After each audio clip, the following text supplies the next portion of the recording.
We want to take you on a journey to the future.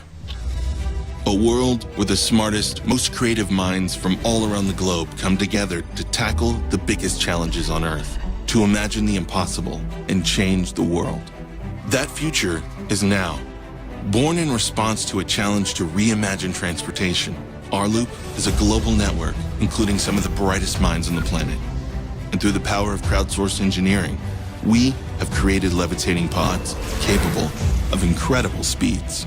It's an amazing leap forward, made possible by a bold, new, globally connected way of working, by a shared desire to create a better future for mankind, and the imagination to believe that anything is possible. And we mean anything. Because if the collective imaginations of rLoop can combine to invent, design, and engineer a new future mode of transport and an entirely new way of working, just imagine what we might achieve next. Go on, we dare you. Tomorrow isn't going to wait for us. The world is changing right now, and we are driving that change. Join us. Help us make the impossible possible. And together, let's create the future we dream of. Welcome, everybody. This is your Uncle G, and this is season 2 of rVoice, a.k.a. High Tech Meets Train Wreck, where I, your Uncle G, interview some of the brightest minds. We talk about some of the most cutting edge technology today and beyond in the future, but they have to explain it to me in such a manner where a 5-year-old will understand. This is truly high tech meeting train wreck. Before we get started on our next interview, I need to take the time to let you know that we're really excited about the fact that this season we will be posted on YouTube. So if you're watching this on YouTube, do me a favor and hit the like button, subscribe to rLoop, and enjoy. Today's interview is somebody really special to me. I've gotten to know this person pretty well over the course of the last 2 years. This is Jessie Ruckers. She happens to be one of the hardest working people in rLoop. She's amazing. She does so many different things. She wears so many different hats, and she is so organized. I secretly call her my handler because she's been very, very instrumental in us keeping this podcast up and around, going and moving on into bigger platforms. So without any further delay, let's get her on board and let's see what's up with Jessie. Jessie, are you there? Hello. Oh, thank you. You know what the holdup was? It kept asking me for a password. I know. I hate Zoom. And I'm like, wait a minute. I thought I had the password that we had put together. And I kept putting it in and it wouldn't do anything. So I'm like, oh, crap. It didn't work? No, it didn't. I'm going to have to go. What I ended up having to do was log in with Google. You know what's weird is it didn't even ask me for a password. It didn't. No. You know what else is weird? It didn't give me any notifications. Like on my phone. Remember we had it set up for that? Mm-hmm. Yeah, it didn't do that either. So I was kind of dependent on that. But anyway, we did make it here. So well, we'll sort that out on yeah, we'll Tuesday. sort that out next time. Yeah, Tuesday. Yeah. So anyway, let me see before we get started. Let me go ahead and crack this open. Basically, anything that we need to cut out, not a problem. We do in post. So are you having another beer, Uncle G? No, I'm not having another beer, man. I'm beer. Okay, good. Fuck out. Actually, let me tell you what the deal is. I went over to my brother's last night. All right. And we played poker.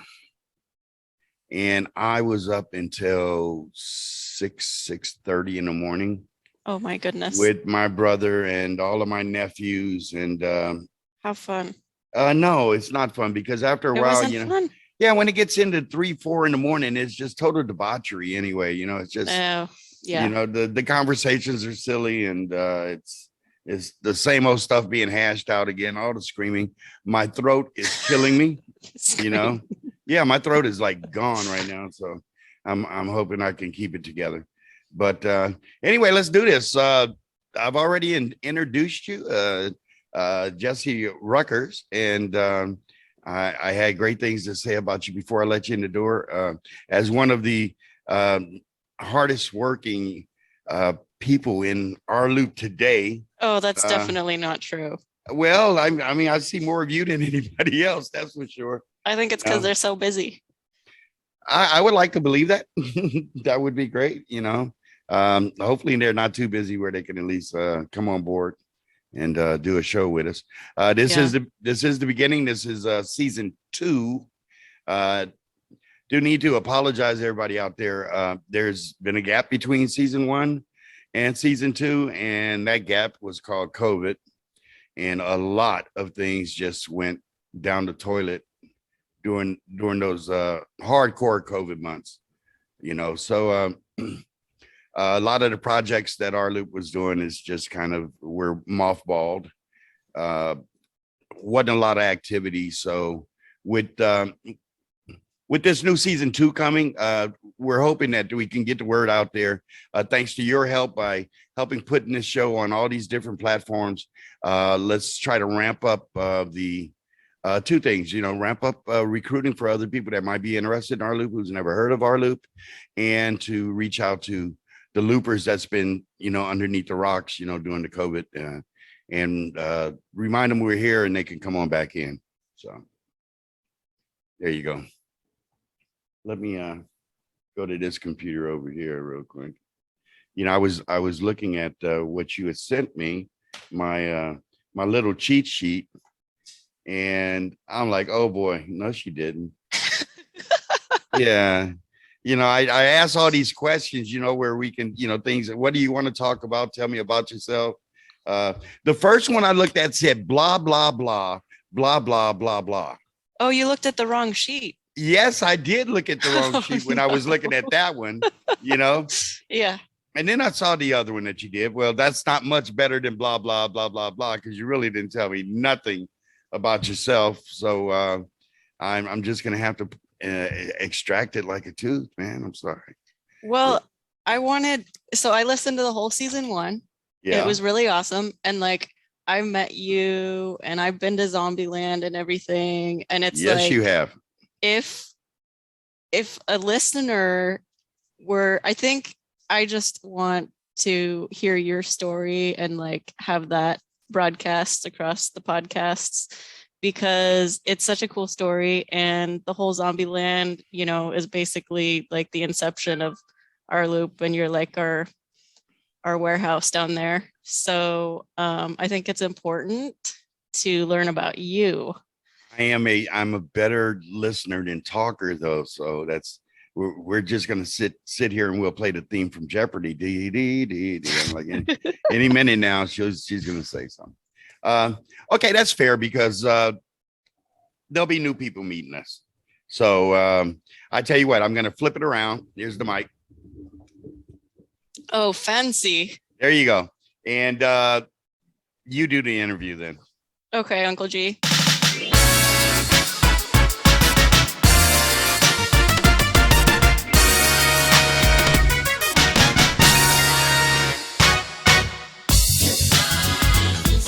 So, Uncle G, what's your story? Well, I'm a New Year's baby. It's probably No way. something you didn't know about. Yep. I am a New Year's baby. I was born on September 30th.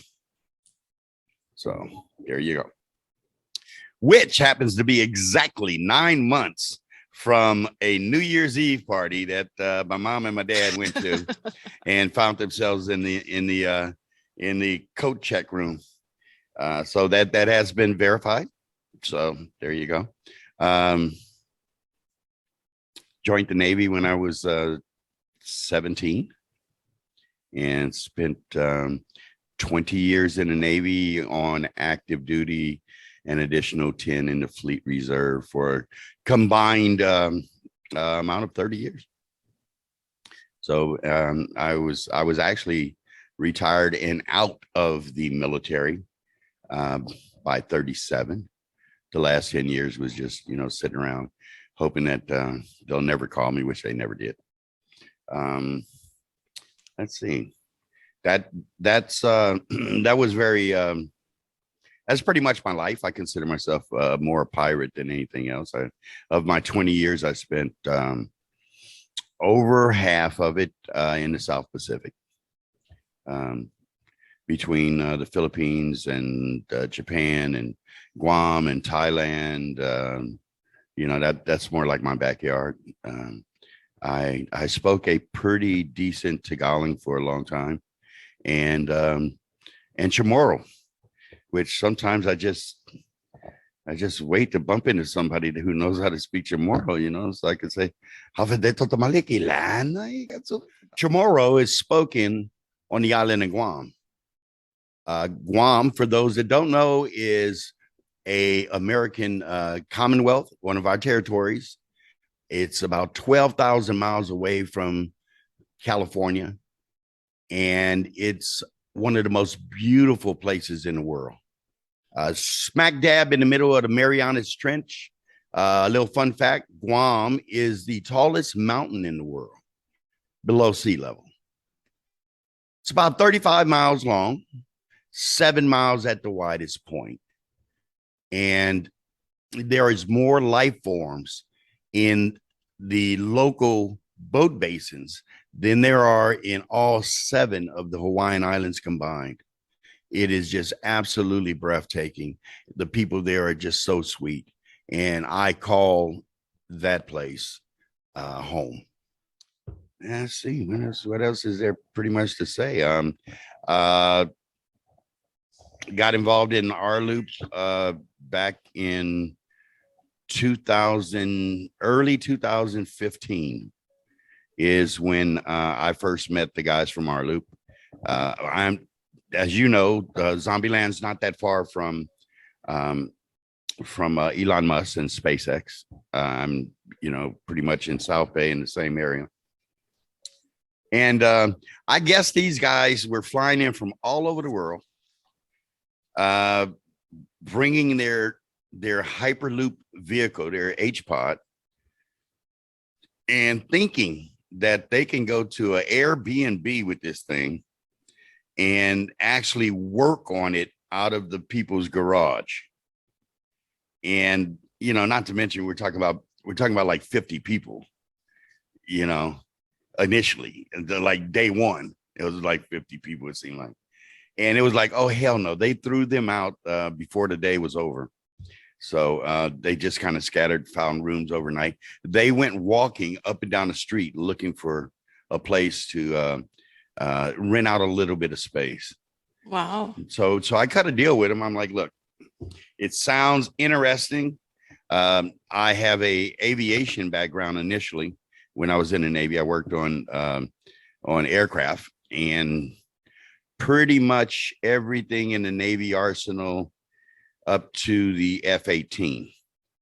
So I did that for about half of my career.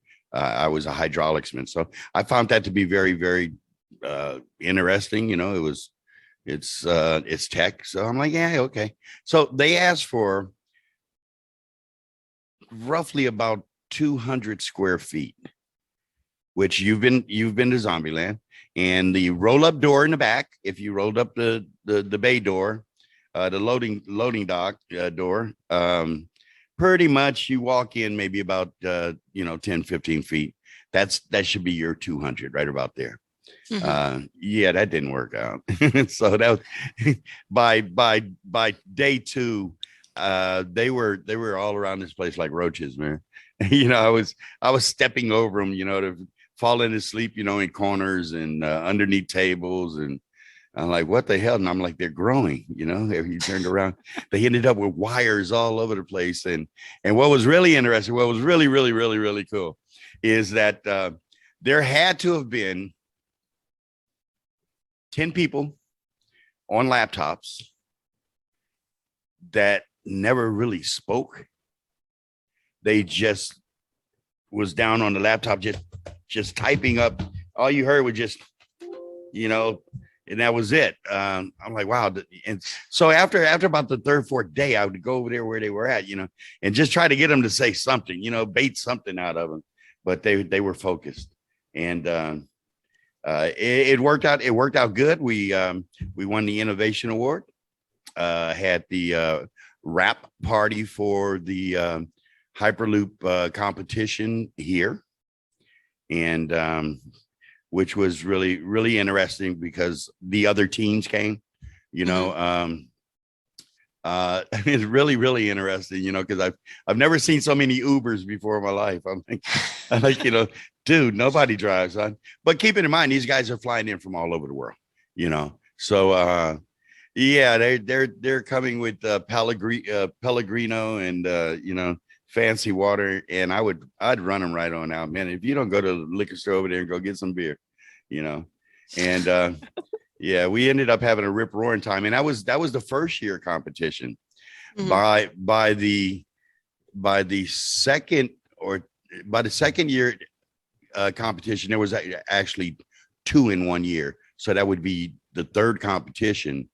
Oh, this place was off the chain. I mean, it was absolutely packed. You know, dignitaries or muckety mucks from the SpaceX, they were here, you know. All the other teams, the winning teams, and me, I just get a kick out of, you know, drinking with the Irish every chance I get. So, you know, because they're rowdy as hell. So there was a guy here that's in rLoop who is a direct descendant of Vlad the Impaler. Really? Yes. Oh my goodness. Yes. And I recalled in a drunken stupor, they actually gave me a vampire's knife, which is probably displayed amongst some of the weird crap around here.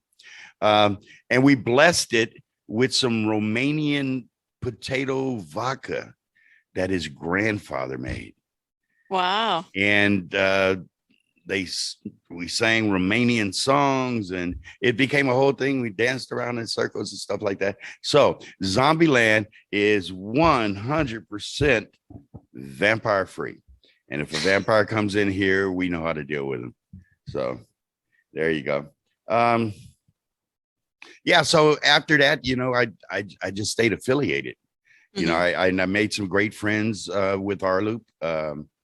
Really, really nice people from all over the world, and they baited me into doing a podcast, which I personally don't think I'm very good at, but hey, you know, we do the best we can, and you know, hopefully the word to get out and people enjoy it. I hope people enjoy it, you know. So I mean, listen to your voice. How could you not enjoy it? That goes all the way back to like the 70s when I was a young strapping buck, you know, and I used to like, hey baby, what's happening? How you doing? You know, that, you know, if you were a star, Just you'd stuck be with you. yeah, you a star, you'd be the brightest thing in heaven. You know what I'm saying? People don't talk like that anymore, luckily. You know, now they don't talk, they just swipe left, you know, just whoop, there you go. Right. Yeah, I don't understand that one either. So yeah, so here we go. We're going on with season 2. And awesome. Yeah, did I cover it? Was that good enough? I don't know. Hi, Mom. I don't know. Did you cover it? Where were you born? Oh, I was actually born in South Central LA in the hood. All right. West Side 127 APB, yeah. And I was during the 70s growing up when gang violence was real. Yeah. You know, and I mean, we dealt with it every single solitary day, and the whole city was pretty much sectioned off into groups, you know. And of course, you know, it's never a bad gang when it's the one in your neighborhood, because these are people you grew up with. And so we never looked at gang violence, because I was in a gang. I never looked at gang violence as being a bad thing. We consider ourselves to be more like the neighborhood watch or a vigilante type thing, you know, protecting the younger kids walking to school, you know, protecting the older people in your neighborhood, stuff like that from being robbed. So That's pretty much how it started out. But my family is actually from a place called Basile, Louisiana. Oh. Basile is so small that they used to share a dog. And when my family left Basile, they actually took the sign. Have you been back there? Oh yeah, I've been to Basile before. It is the bayou. It's down in there where you got alligators in your backyard and water moccasins and stuff like that. But it's an interesting culture because I belong to the smallest American bred nationality, which is the American French Creole. My mother is French Creole. My father is French Creole. French is the first language of my family on both sides.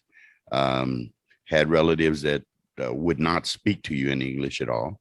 And we're a little known experiment that happened down in the Louisiana bayous that nobody really knew about. But we have our own flag. I've heard about it, but I don't know anything about it.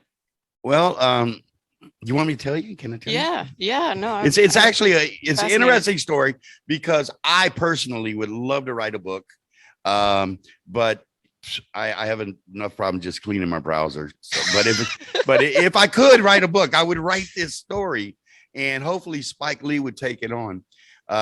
It's the story of the Louisiana Creole. So here's the story as passed on to me by my relatives. So in 1774, in North America, the Canadian area, New Brunswick, Nova Scotia, there was a large French province known as Acadia. Now, the French that numbered maybe about 60,000 in the area had a battle with the British colonies that was up in the area. And their numbers were in the millions. So the French depended on the Indians to help them out in this battle. One of the tribes was the Mohicans, and the Mohican tribe was almost devastated, wiped out even. So the French lost.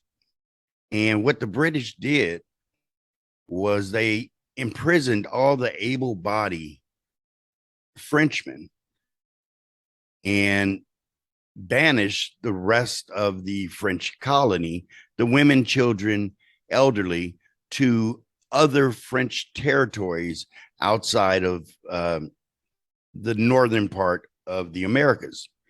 So at the time, France owned Haiti to the south, as well as Louisiana, a lot of territory in the middle Americas that we ended up getting from them in the Louisiana Purchase. Now, after a couple of years imprisoned, the French people that were in that area were released, but they were also banished from the area. But they had to go out looking for their family. So not knowing if their family went back across the pond over to France, many of them set out on a trek, an exodus of sort, looking for their family. And one of the ways to get around and make it into French territory was to travel to Mississippi.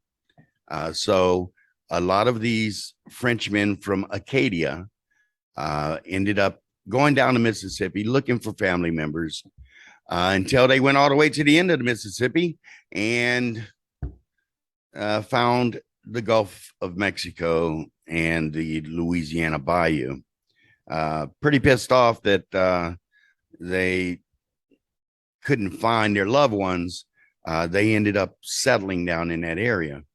But being French, they had already had dealings with Indians, and thanks to the Indian tribes that were in Louisiana, they were able to actually survive off the land. Very harsh environment being in the bayous of Louisiana. We know, you have all kind of things in there that'll kill you, from alligators all the way to mosquitoes. But the Indians gave them a hand, and the French ended up intermixing with the the native women, and had kids. Now, the second half of the story is that while France and Spain occupied most of the southern part of what we know as America, they identified the people that were born in the colonies as Creoles. This was a common term to identify you as somebody who was actually born there and not from Europe. Now, because there was not a lot of females in the area, the French and the Spanish often took up with Black women that were there, the Africans that were brought over. And it was socially acceptable.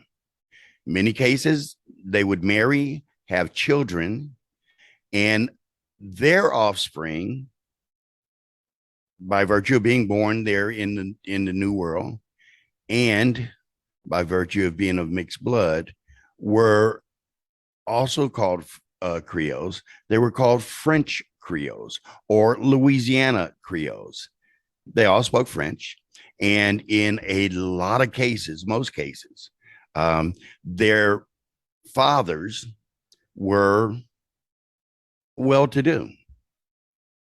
So the French Creole was aristocrats, free people, mixed blood, that were walking the streets of New Orleans with no repercussions whatsoever, while the slave trade was going on.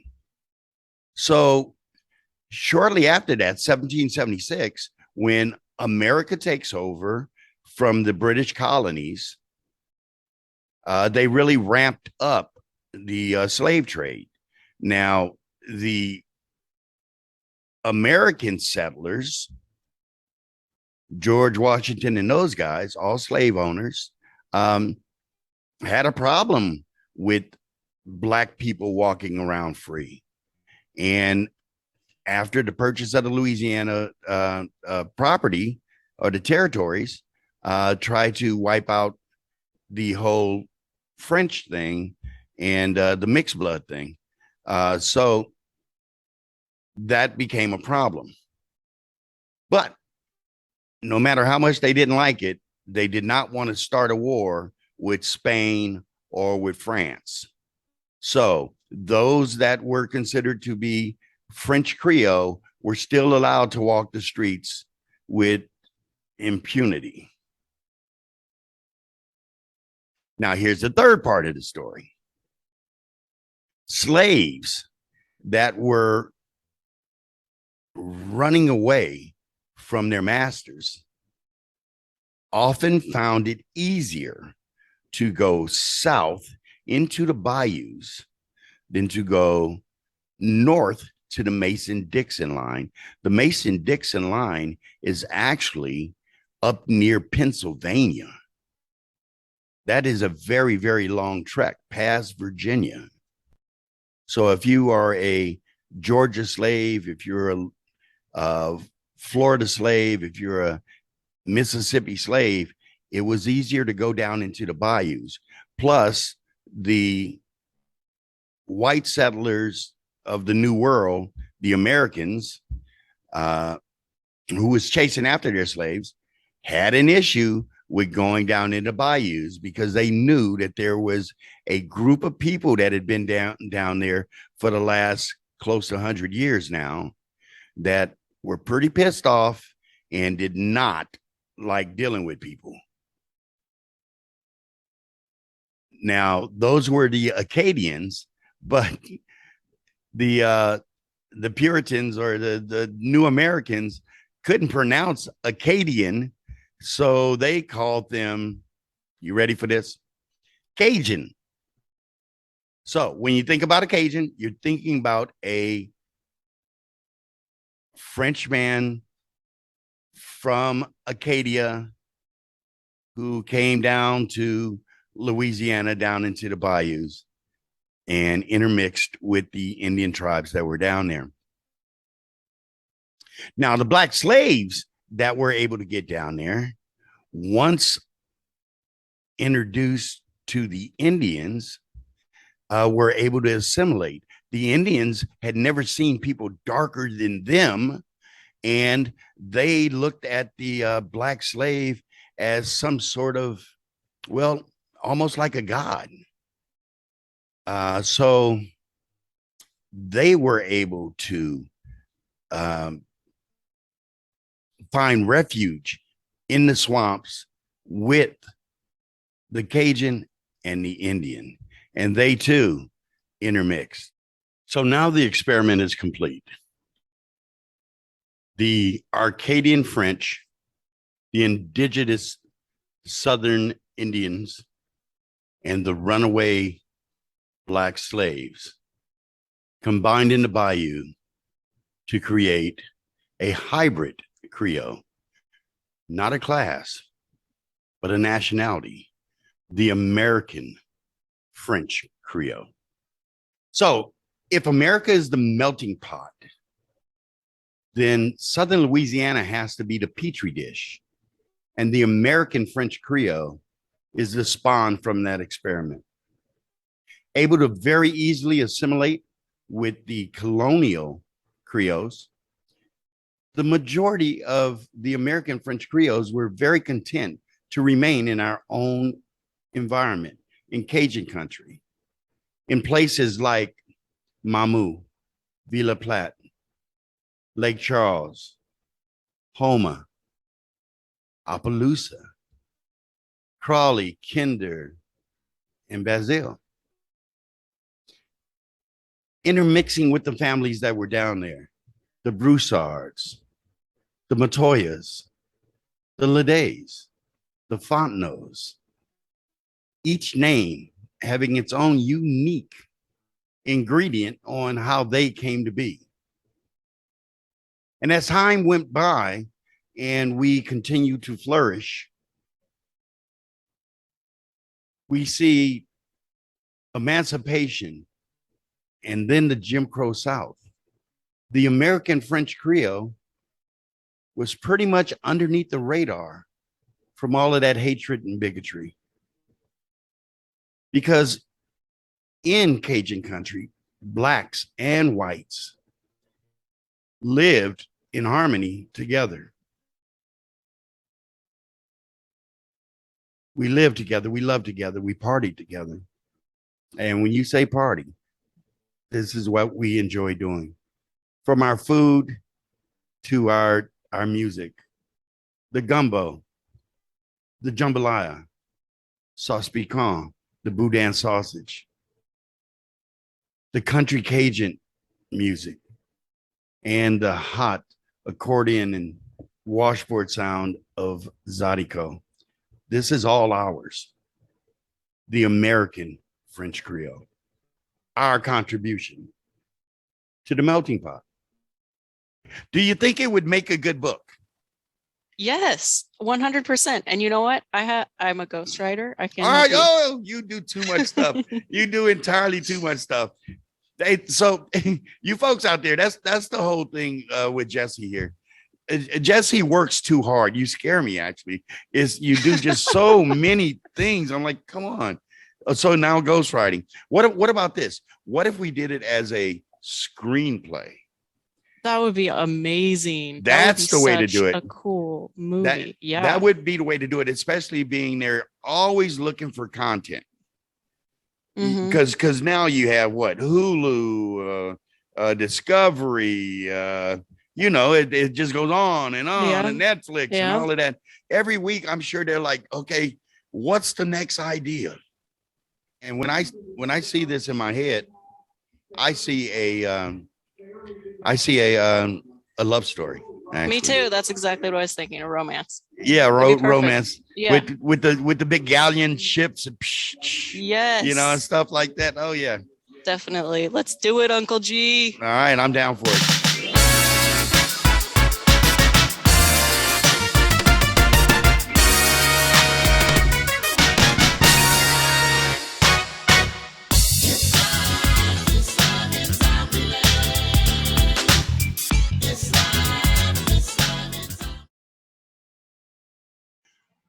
Toodle pips.